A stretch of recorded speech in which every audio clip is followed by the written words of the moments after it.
સુરત શહેરમાં કરુણા સંસ્થા દ્વારા કરુણા દવા બેંકનો પ્રારંભ કરવામાં આવ્યો છે। આ દવા બેંક દ્વારા જરૂરિયાતમંદોને વિનામૂલ્યે દવા આપવામાં આવે છે।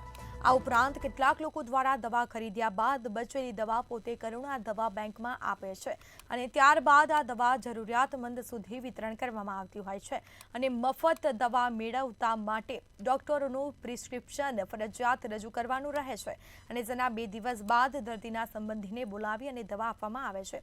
એટલું જ નહીં, સરકાર દ્વારા પણ આ દવા બેંકને લાયસન્સ આપવામાં આવ્યું છે અને ઓફિશિયલ રીતે હવે લોકોને આ દવા મફતમાં વિતરણ કરવામાં આવે છે। સરકારશ્રીની ખૂબ જ સારી સહાય કે એમાં અમને ઓફિશિયલ લાયસન્સ આપ્યું અને કરુણા દવા બેંકના નામે આની શરૂઆત થઈ। આમાં નાત ભાત જાતના કોઈ પણ ઓલા વગર અહીંયાથી ટોટલી ફ્રી દવા આપવામાં આવે છે। ખાલી ફક્ત એટલું જ છે કે આપે આપનું પ્રિસ્ક્રિપ્શન આપવાનું, પ્રિસ્ક્રિપ્શન વગર દવા મળશે નહીં, પ્રિસ્ક્રિપ્શન કરંટ ડેટનું હોવું જોઈએ, એના વગર દવા મળશે નહીં। તો મમ્મીની પ્રેશરની દવા અને બીજી બધી ઘણી દવા છે, દરેક મહિનામાં મારે લેવાની હોય છે। તો એ મારે નાના કરતાં લગભગ 2,000 થી 2,500 રૂપિયાની દર મહિનાની મારી દવા થાય છે।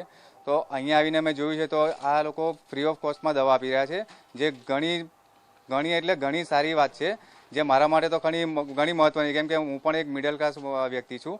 તો મારે પણ એટલું બધું એફર્ટ કરવું પણ ઘણું અશક્ય જેવું જ થાય છે। પણ અહીંયા જે દવા મારે જોઈતી હતી તે દવા બધી મળી પણ ગઈ છે। તે માટે આ કરુણા સાહેબનો હું ખરેખર ખૂબ ખૂબ આભાર માનું છું। મારું નામ નરેશભાઈ નાગજીભાઈ રાઠોડ છે। હું અમરોલીથી દવા લેવા આવું છું કરુણા બેંકમાંથી ને બહાર બહુ મોંઘી મળે છે। માનસિક આર્થિક પરિસ્થિતિને લીધે અહીંયા આવું છું અને મને દવા મળે છે ટાઈમસર। શેની દવા લેવા આવ્યા કાકા? મારે એટેક આવેલું છે એની દવા છે ને મને આ દવાથી સંતોષ છે।